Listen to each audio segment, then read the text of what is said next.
When Scott Weimer came to be the minister at North Park Presbyterian, one of the first things that he received in the mail was a money order for $5 payable to the church.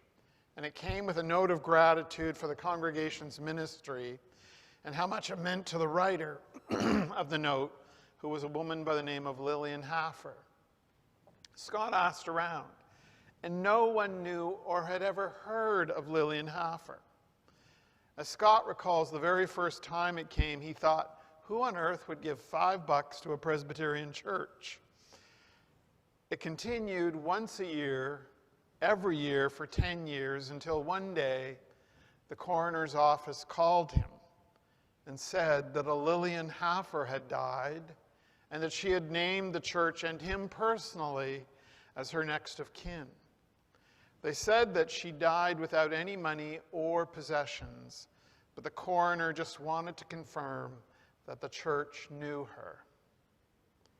2 small copper coins is all the widow places into the treasury. That's all that this widow possibly owned. But it caught Jesus' eye as he sat across from the treasury watching people putting the money on the offering plate. It was obvious to everybody that this woman had little, and yet she puts 2 small copper coins in the offering plate. And her gift is immense. Indeed, it's enormous. You probably know, and I suspect you are quite likely one of them, those folks for whom giving is not a one-time act or something which needs the prompting of a stewardship sermon, but it's an act of your very being. They're always there ready to offer, ready to give, ready to help another. It pours from their soul like rain from a rain barrel after a downpour. They don't think about it. If you called their offering to their attention, they would say, it wasn't really that much. They might not even be conscious of how much time, how much money, how much effort they had given. It's natural. It's part of their very being. There was an older lady who came in every Friday at Woodruff United when I was there and folded bulletins and put in the inserts. We didn't have a machine to do it. And she came every week without fail. And I thought, man, that is incredibly boring. But she was so faithful, so attentive, and always so happy to be there with us. Jesus isn't talking big in this story. He's talking about the every Friday bulletin folders.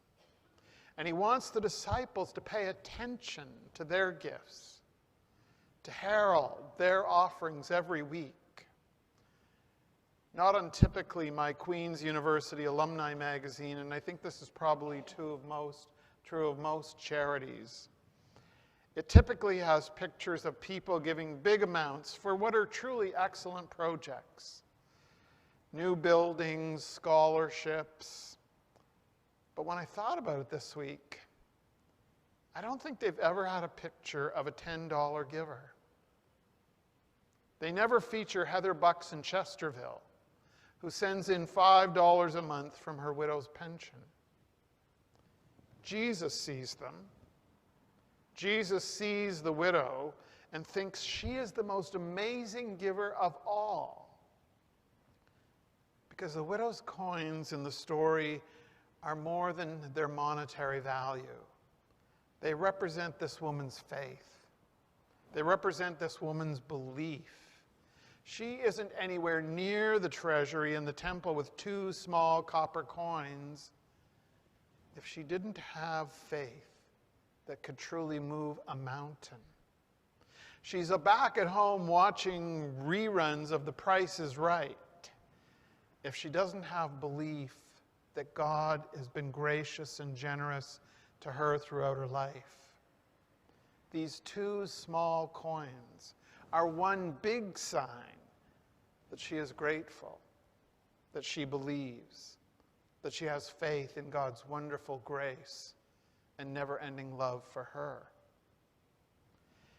You simply cannot put a value on John Jones organizing the men's breakfast, or Nancy Jekyll singing at a funeral, or a friendly, caring phone call from Jill McLean. And I know, because I checked, that sociologists try to figure out what is the value in the community of these offerings. And economists have tried over and over to put an economic value, a dollar figure, on how much does a volunteer act of grace contribute to the gross domestic product. But you know what? They should stop. You cannot value 2 copper coins, which most often come from the person's heart, from the soul of their very being. We are blessed. I mean, we are blessed. Each of you, with differing gifts, offers your time, your money, offers your opinion, your grace, yourselves, all that you value as a gift to our life as a community of faith at Emmanuel, and indeed beyond. I remember one congregation that I served, and we were applying for a large grant from the federal government, and they asked in the application for the total number of volunteers and how many hours these volunteers had given. And when we tried to quantify it, and we estimated, it was still immense, beyond what we had even imagined. So more than ever, perhaps you, each one of you watching here online, worshiping here in person this morning, are the offerings which are placed in the treasury. You are the gifts that the widow gives to the temple. And all those tasks, both great and small, which you offer year in, year out, these are the coins which Jesus points to as being so incredible. When I first went to Glencairn United, I had lunch with the congregational leadership. And one of their comments really struck me and stayed with me. They said that we had been very poor at saying thank you.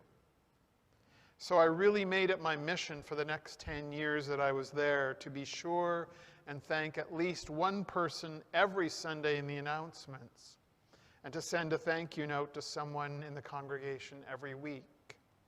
Now, one of my colleagues since left Ottawa, but he had a practice throughout his ministry to send a thank you note every single day to someone. And over those 10 years in Ottawa, I was the recipient of 2 of those notes, and they were thoughtful and kind.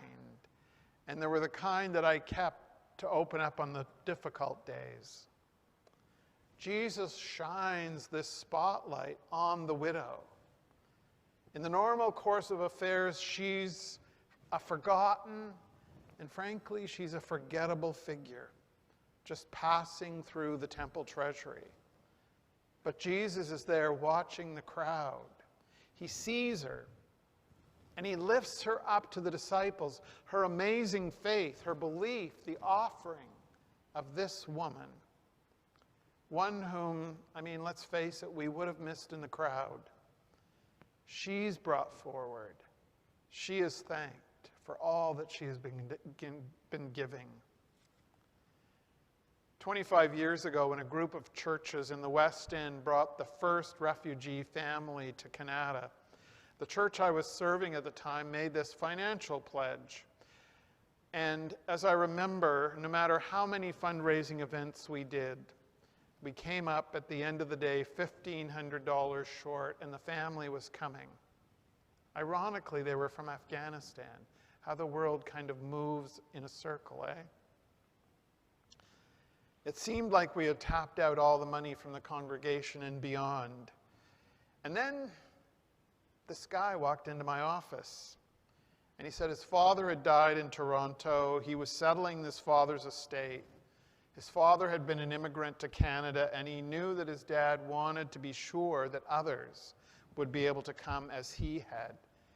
And here was a check for $1,500. I don't honestly think the guy even knew that we actually needed $1,500. What you give more than your money, more than your time, is the gift of your faith, the gift of yourselves, the offering of your whole being to the mission and the ministry of Jesus. And those offerings, my friends, are beyond value.